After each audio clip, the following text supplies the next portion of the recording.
గోదావరి జిల్లా నిడదవోలు రాజకీయం నివురుగప్పిన నిప్పులా మారింది. పైకంతా క్లీన్గా కనిపిస్తుంది, లోపల మాత్రం ఉప్పు నిప్పులా ఉన్నట్లు తెలుస్తోంది. ముఖ్యంగా ఇరు పార్టీల మధ్య పాలన, కార్యకర్తల సమన్వయం, పదవుల పంచాయతీ వంటి అంశాలపై భిన్న అభిప్రాయాలు కూటమిలో చిచ్చురేపేలా చేస్తున్నాయి.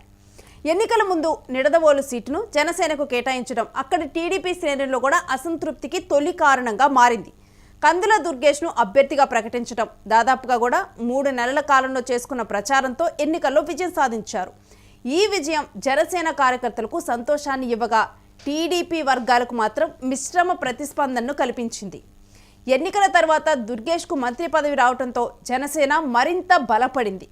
అదే సమయంలో టీడీపీ రాజకీయ పట్టుకు దెబ్బ తగిలిందని కొందరు నాయకులు గట్టిగా భావిస్తున్నట్లు పార్టీ వర్గాలు చెబుతున్నాయి.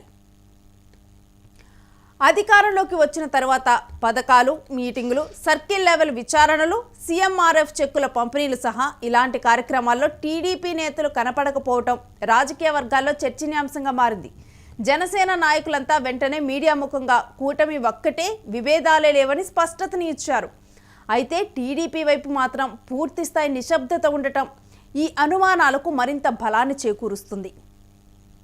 అసలు ఈ మధ్య కాలంలో జరిగిన టీడీపీ కార్యకర్తల సమావేశం పరిస్థితిని మళ్ళీ హైలైట్ చేసింది. అక్కడ ఉన్నటువంటి పరిస్థితిని, మాకు ప్రాధాన్యం ఇవ్వటం లేదు, మా కార్యకర్తలకు పదవులు రావటం లేదు, కూటమిలో మమ్మల్ని పట్టించుకోవటం లేదు అంటూ కూడా కార్యకర్తలు బహిరంగంగా అసంతృప్తిని వ్యక్తం చేయటం పార్టీ లీడర్షిప్ను కూడా కంగారు పెట్టింది.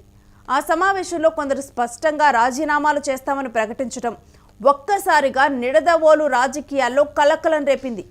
దీనిపై టీడీపీ ఇన్ఛార్జ్ బురుగుపల్లి శేషారావు కూడా అదే భావనను పరోక్షంగా మద్దతు ఇవ్వటం ఈ స్థితిని మరింత సున్నితంగా మార్చింది. శేషారావు శ్రేణులు ఈ అసంతృప్తిని ప్రణాళికాబద్ధంగా బయటపెడుతున్నాయా, లేక అనుకోకుండా పెరిగిన అసంతృప్తి మాటల్లోకి వచ్చిందా అనే చర్చ కూడా ఇప్పుడు తెర మీదకు వచ్చింది. దీనికి సమాధానంగా జనసేన శ్రేణులు మాత్రం తక్కువేం మాట్లాడటం లేదు. ఇప్పటి వరకు వచ్చిన నామినేటెడ్ పదవుల్లో 60% టీడీపీకే ఇచ్చామని, కూటమి కాపాడుకోవాలనే ఉద్దేశంతోనే తమ నాయకులు వెనక్కి తగ్గామని చెబుతున్నారు.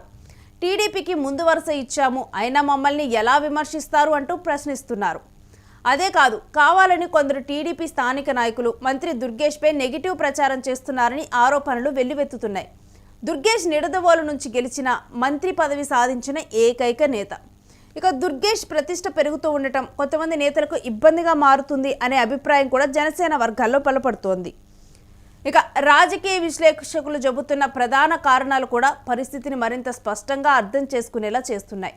ఇక్కడ ఏంటంటే, మొదటిది నిడదవోలు సీట్ను కోల్పోయిన బాధ టీడీపీ శ్రేణుల్లో ఇంకా పూర్తిగా కూడా తగ్గలేదు అంటున్నారు. ఇక రెండవది ఏం చెప్తున్నారంటే, స్థానికంగా టీడీపీకి బలమైన నాయకత్వం లేకపోవటం వల్ల శేషారావు వర్గాలకి తక్కువ ప్రాధాన్యత లభిస్తోంది అంటున్నారు. ఇక మూడవది, జనసేనకు మంత్రి పదవి రావడంతో నిడదవోలు కూటమిలో టీడీపీ ప్రాధాన్యత తగ్గిపోతుంది అనే అనుమానాలు వ్యక్తమవుతున్నాయి. ఇక ఇంత జరుగుతున్న కూటమి అధికారిక స్థాయిలో మాత్రం ఇరు పార్టీల విభేదాలేవీ లేవన్న సందేశమే ఇస్తూ ఉన్నాయి. కానీ గ్రౌండ్ లెవెల్లో మాత్రం పనితీరులో స్పష్టమైన విభేదాలు కనిపిస్తున్నాయి. కార్యక్రమాల్లో వేర్వేరుగా పాల్గొనటం, స్థానిక సమస్యలపై ఏకాభిప్రాయం లేకపోవటం, మీడియా స్పందనలో అసమానతలు అన్నీ కూడా కూటమిలో అంతర్గతంగా పెరిగిన దూరాన్ని మరింత బహిర్గతం చేస్తున్నాయి.